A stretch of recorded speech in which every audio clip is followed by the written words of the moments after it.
was gonna be obviously quite a bit late. I was away. We were still out of the country, on vacation during the Stanley Cup final, but the Vegas Golden Knights are Stanley Cup champions, and obviously I'm not gonna have like the pure rush of emotion that I had right after it first happened. I mean, we were in I don't remember where we were. We were in Tokyo.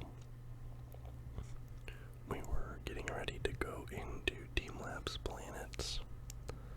That's where we were. We were getting ready to go into Team Lab planets. And I was watching the end of Game 5 on my phone, and when that final horn went, I started, I think I actually cried, standing out there in a little park in this industrial area of Tokyo. And, I thought that this series was going to be a lot closer. I really did. I think I said I thought this would go to 7. I thought there was going to be a lot of overtimes. Ends up only being one overtime game this entire series. It's game 3. It's the only game Florida wins.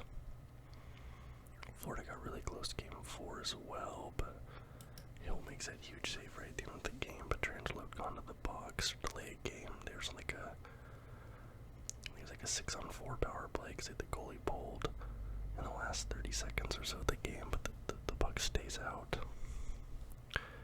Vegas goes up 3-1 in the series after that. Honestly, after that game, I think it was kind of like, okay, the Knights are going to win the cup. Like, they're up 3-1. They just weathered this massive challenge in Game 4, and they go out the other side of it a victor. Obviously, you have the iconic Aiden Hill save that was from Game 1. And, I mean, really, Florida felt outmatched most of the series. Game 1, Florida loses by 3. Game 2, Florida loses by 5. Then they lose by 1 in Game 4, but then they lose by 6 in Game 5. Like, just the depth of Vegas and really the health of Vegas was the big thing. Like,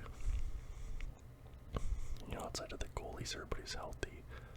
I think Marchessault was saying, Marchessault did an interview on Spin Chicklets. He said, like, we're good to go another round. Like, everybody's still healthy. He compared that to the Panthers. Matthew Tkachuk had a fractured sternum, apparently, like, Game 4. He couldn't even get out of bed on his own. He had to be helped out of bed. Doesn't end up playing Game 5. I think it was a Montour, like a torn labrum or something, but, like, the Panthers are just really beat up, and outside of the net, the Vegas Golden Knights were completely healthy, and plus they had the depth. And man, it was just, as a day one fan of the Knights since 2017, since the expansion year, it was just, the emotion at that moment, because, we got so close year 1, only getting one game off the Capitals, but the Capitals winning it in 5 year 1, and then all the shakeups, the moves, bring in Pacioretty, bring in Stasny. That ends up not working out. Bring in Mark Stone, of course. The team starts getting a little bit older. Then they finally make the swing for Eichel, and obviously you got the 5-minute major loss against San Jose, which that should not have been a major. They end up changing the rule after that. The NHL head office writes a written apology to Bill Foley for the call. Like, when has a team owner ever received a written apology? I honestly think that if that 5-minute major doesn't happen, that Vegas could have won the cup that year. But it's been all these moments where, like, after year 1 they fall short. Hold on, the camera froze. There's all these moments where they were just like falling a little bit short. Like I said, the 5-minute major game, and then there was the loss to the Montreal Canadiens in the COVID year. I honestly thought that Vegas had a really good shot that year. The competition was not that great, but losing to that Montreal team who really had no business, that was kind of a fluke win for them. since that series win and losing in the Stanley Cup final. Montreal's gone absolutely nowhere. I mean, like, they're now, like, sort of in, like, a retool at the moment. And then they made the big splashy trade for Jack Eichel, but then they missed the playoffs for the very first time in team history last season. So I was starting to get really nervous after that. Like, man, like, we just traded for Jack Eichel, one of the best hitters in the league, but now is, like, our window closed. Like, what's happening here? And then this season, Mark Stone's injury, like, I was like, man, like, I feel like maybe Vegas's chance here has come and gone. You know, they had all these things. Year one, the pressure got to them, and there's all these things where it's like, they should have gotten over the hump, but they just kept falling short, all these heartbreaking moments. But in year 6, against the Florida Panthers had been one of the Cinderella stories of the playoffs. And Vegas won the cup in 5 games. That game 5 is probably one of the most dominant, one of the best hockey games I've ever seen in my entire life. Just absolutely strangled them. They go up 2-0 early. Florida gets one back. And then as soon as that happens, as soon as they get that one back, it's just as a hailstorm. Martinez, Smith, Stone, Amadio, Barbashev go up 7-1. Florida gets back 2 more. Mark Stone gets his hat trick. And then with a minute left in the game, Nicholas Waugh puts one in for good measure, because why not? Gets his third of the playoffs. Vegas wins 9-3. Just Florida was never really in that game 5. And what's funny is Bill Foley, the owner of the Golden Knights, you know, when he first bought the team, before they even had players on the roster, he said cup in 6. That was from day one. He said we're going to win the cup in 6 years. This was the 6th season of the Vegas Golden Knights. Cup in 6 has been the rallying call. And they got it done. Vegas gets their very first championship, their very first Stanley Cup. They win it before their division rivals, long-term heated rivalry, San Jose Sharks. That one feels good, getting a cup before the Sharks. Honestly, I was starting to get concerned that the Kraken were going to win a cup before the Knights did, like especially the Kraken looked against the Avalanche.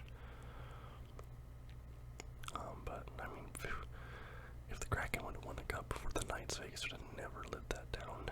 Never lived that down. But Vegas wins one before the Sharks, won one before the Sabres, who, you know, after the Jack Eichel trade, Sabres fans were, like, rallying against Vegas, like, so much hate about how they won the trade, Jack Eichel sucks, whatever, but so seeing Vegas win a cup before the Sabres do, that feels really good, after how their fans reacted after the Eichel trade.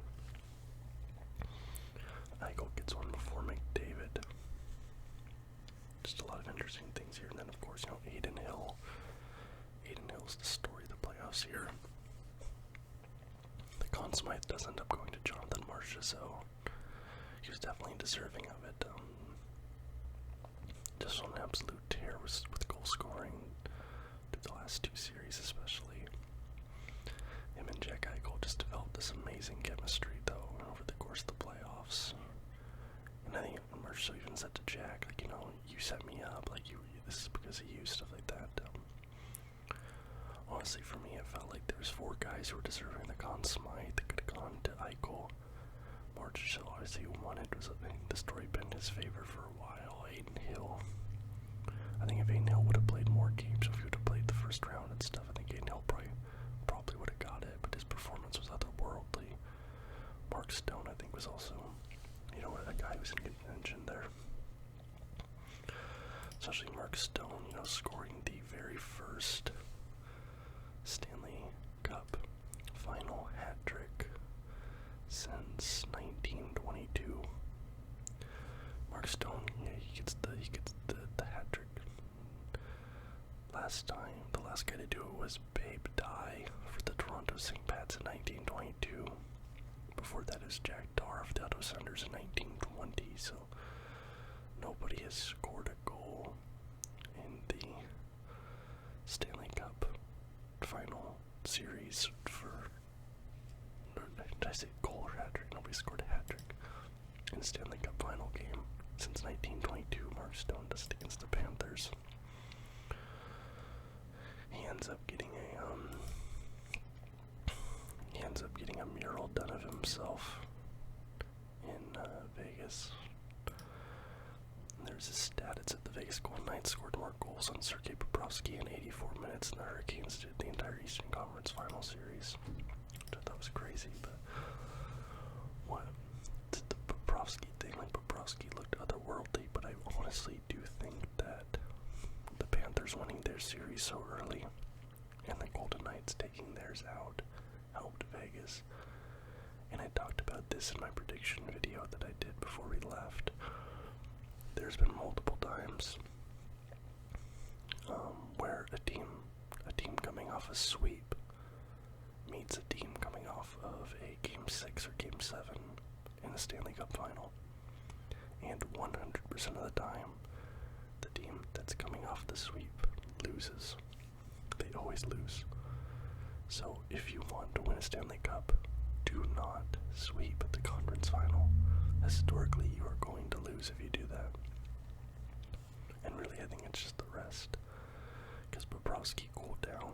Bobrovsky was otherworldly against the Canes, against the Bruins, the whole way to the Cup against the Leafs. But he took 5-6 days off, whatever it was, and he cooled down. He came back to earth. And when you stop playing, when you stop your body moving like that, your injuries start to catch up to you a little bit. Your inflammation's going up, your blood isn't flowing like it was, whatever.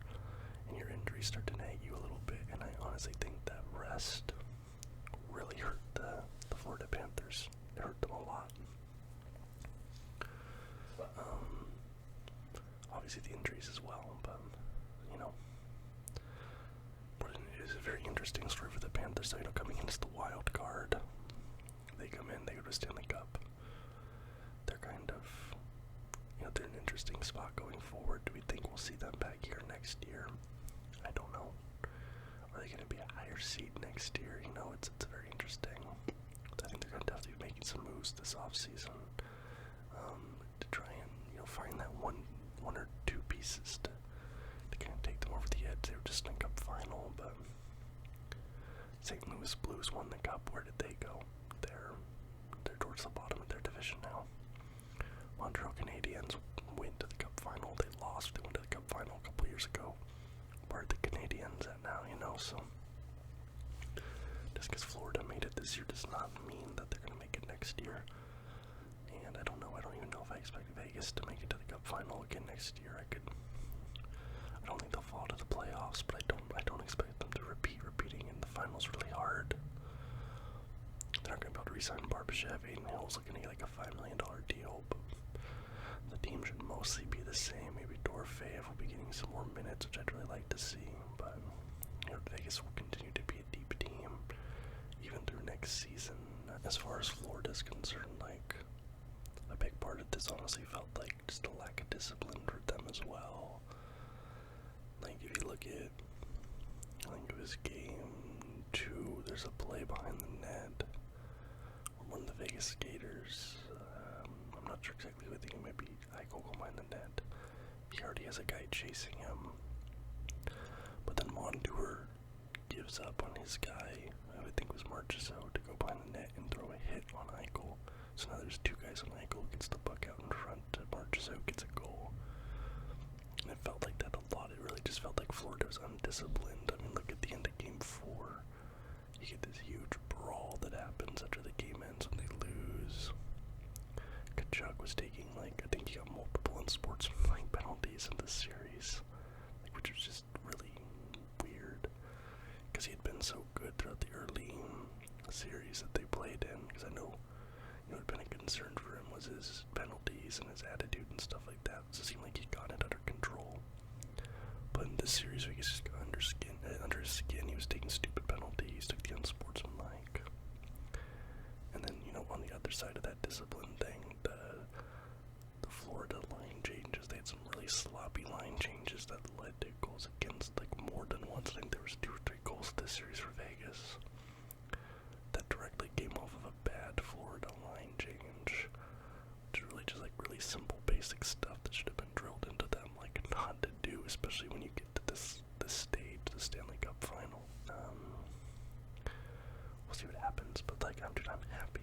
just watched my team win a Stanley Cup.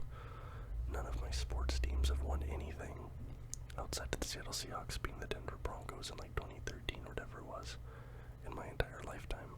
I'm a Mariners fan, they suck. I'm a Blazers fan, they suck. Seahawks, like I said, one Super Bowl, that's fine. You know, like my sports watching career has been full of mediocrity, but I finally am cheering for a team that won. They won a Stanley Cup. I ordered a ton of Stanley Cup merchandise. I just shipped to my parents' house, and they're gonna forward it up to me, so I don't know, I'll probably get that stuff in like a month or something. I'll show that on camera. I just got a bunch of Stanley Cup gear, and I'm gonna get a big tattoo. I said that if the Vegas Golden Knights ever win a Stanley Cup, I'm gonna get a tattoo. It's gonna be a calf sleeve. So on my calf, I'm gonna get the Stanley Cup. I'm gonna get the Vegas Golden Knights logo of the year, and I'm gonna get some iconic shots from the series. I'm probably gonna get Aiden Hill's battle save. I'm probably gonna get, Mark Stone. I'm gonna get different things. I'm gonna make a little mural as a calf sleeve. So that's gonna be really exciting. But yeah, I'm just so happy. I'm so elated by all this. Seeing Jack Eichel hold the cup, and then you have that iconic picture. All the guys swarming around Marchessault, it like almost forms like a golden heart-looking thing. Marchessault looking up to the sky, just pure elation. Seeing Jack Eichel hold the cup. Seeing William Karlsson just drunk out of his mind, giving that iconic speech talking about beating Arizona in year one for some reason. Like, I was just so happy, man. Like, it's made me so happy. I've been watching all the games because I wasn't able to watch the finals. We were in Japan, so we came back. I watched all the replays of the games. I watched Game 5 like 3 times. And then like I watched the Quest for the Stanley Cup, like little documentary series they got. So I've just been consuming so much Stanley Cup content, man. Like, I'm riding on cloud 9 right now. I don't care. The Golden Knights could miss the playoffs for the next 10 years. I'm not gonna care. Like, we got a Stanley Cup. We're a 6-year-old franchise. We got a cup before the Sharks. We got a cup before the Sabres, the Coyotes. We got a cup before Toronto in recent memory. Like, there's all these teams that don't have one yet. Before the Wild, and before the Panthers. It's like we did it, and I'm so excited. I'm so happy. I'm gonna be riding off this high for a long time. And yeah, it was great to watch. And I'm sorry this video was a little bit late. Like, obviously I was gone out of the country, so I couldn't really record the video talking about it. But let me know what you thought of the Stanley Cup final. I know that some people were kind of bored by it because it was so lopsided. I mean, kind of like the Seahawks victory over Denver. Some people absolutely hate that game. I disagree. I love that game. Watching us demolish the Broncos, like, I've watched that game tons of times. I just laugh the whole time. Like, I don't find it boring at all. But for neutrals, I could see how they could. But let me know what you thought. I do appreciate you watching the video. If you liked it, please leave a thumbs up and subscribe to the channel for more content just like this almost every single day. Till next time, guys. Bye-bye.